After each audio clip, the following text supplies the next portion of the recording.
Hey guys, Nick here, and today we will be looking into part 9 of What If Madison's family joined Rick, and the aftermath to the entrance of the prison, and what the group, our main one, is going to do about the two groups that they've just encountered, the prisoners and Tyrese's family.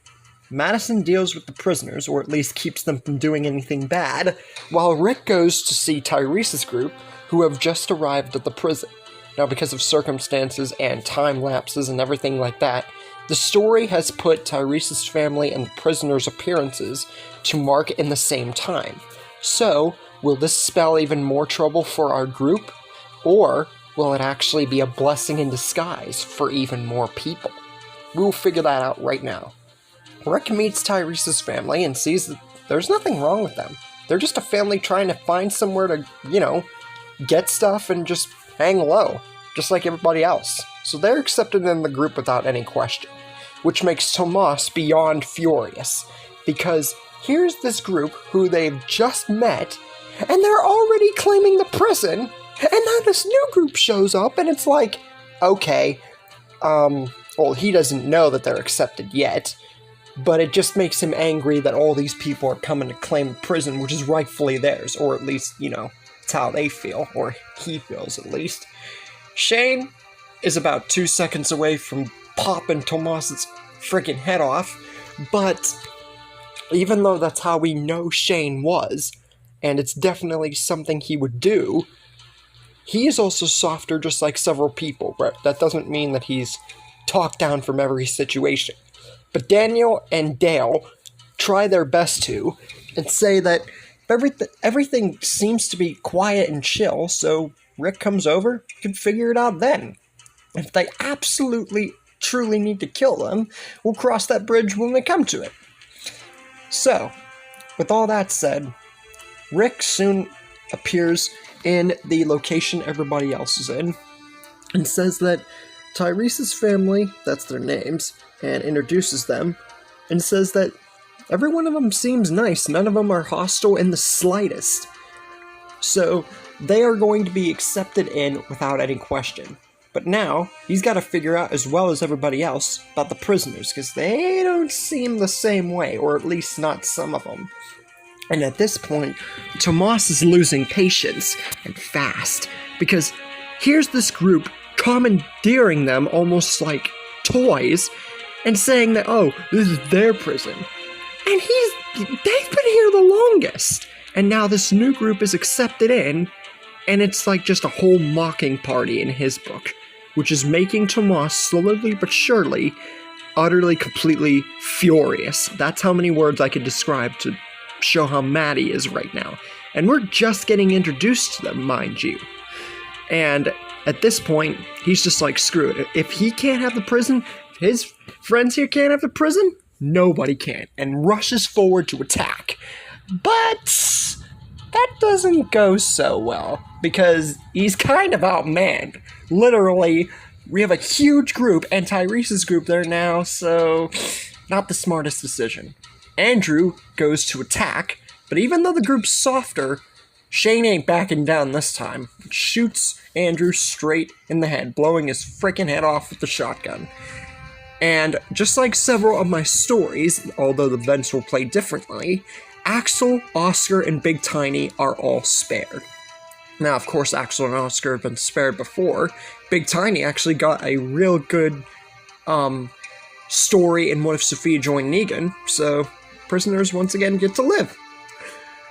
Now, let's cut to Woodbury, because I feel that with everything happening, it's best to explain what's been going on there. Not too much else has changed. Besides Andrea and Michonne not being there, not too much changes in the city of Woodbury, or the town of Woodbury, I should say.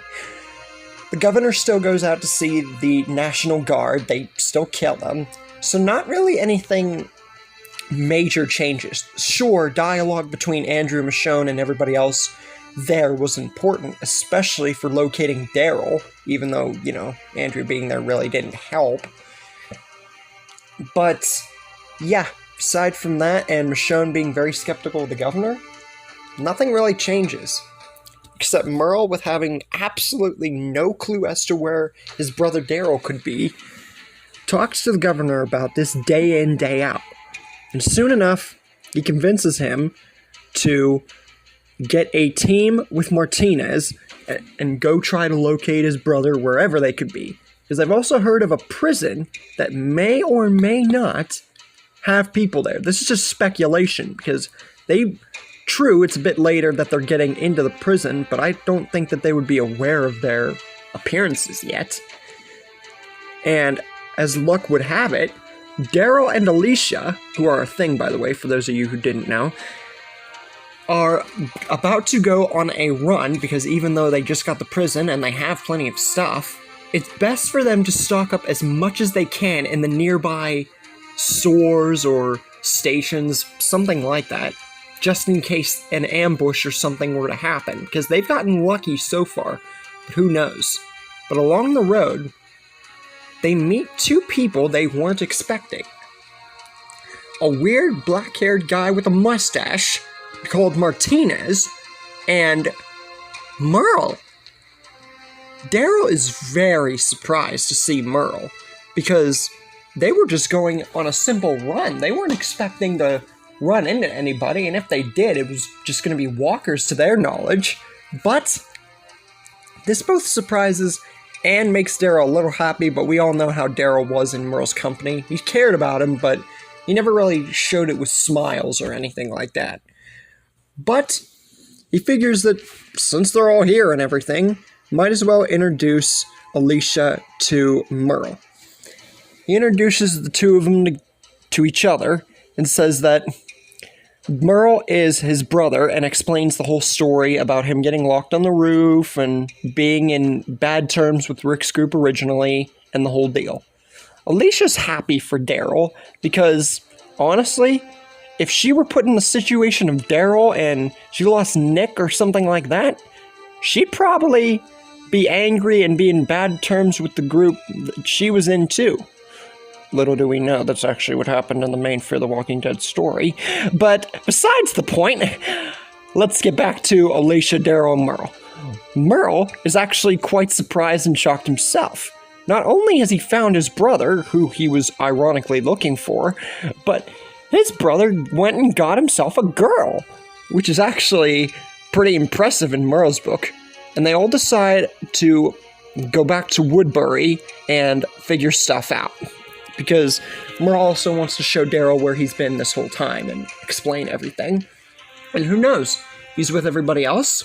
They can come to Woodbury instead of the prison. Now, I feel it would be revealed that that's where they were, at least to Merle. I feel Daryl would trust Merle enough to at least say that.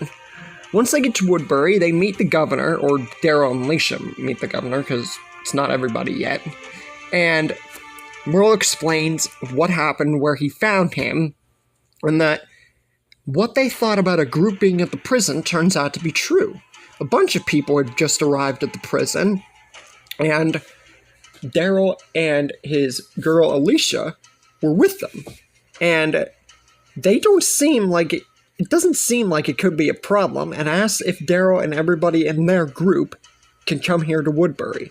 The governor doesn't seem to mind, just as long as none of them are hostile in any way to the town, or a threat.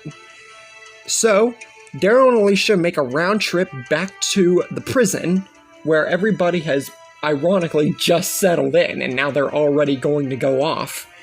And after Daryl and Alicia have a much-needed talk with Madison and Rick, they decide, you know what? What the heck? They have just settled here at the prison, and there is plenty of way for them to stay here. But you know what? What the heck? Woodbury seems like a good town, and even though there is speculation between many members of the group, they think that it would be a lot better than being here at the prison. So, with all that out of the way, they all pack up whatever they got. Tyrese's group and the prisoners come along for the ride too, and all of them make a trip for Woodbury. But this seems easy. too easy. It almost seems like the governor wants them there for a specific reason, or is planning something. Or is this really just too easy of a way to get our people to meet the governor? With all that out of the way, do you think that the governor will ever get his secrets unraveled by the group, especially with so many people that are perceptive? Or do you think nothing bad will happen at all? And that's where we leave things for the moment. I hope you guys enjoyed this episode and the introduction to the governor arc. It will play out much differently than you'd expect from it being so, easy to get into Woodbury, because there will be plenty of freaking conflict, trust me. But that will come to pass in the future. Hope you guys enjoyed. Like and subscribe, leave a comment. I'll see you guys next time.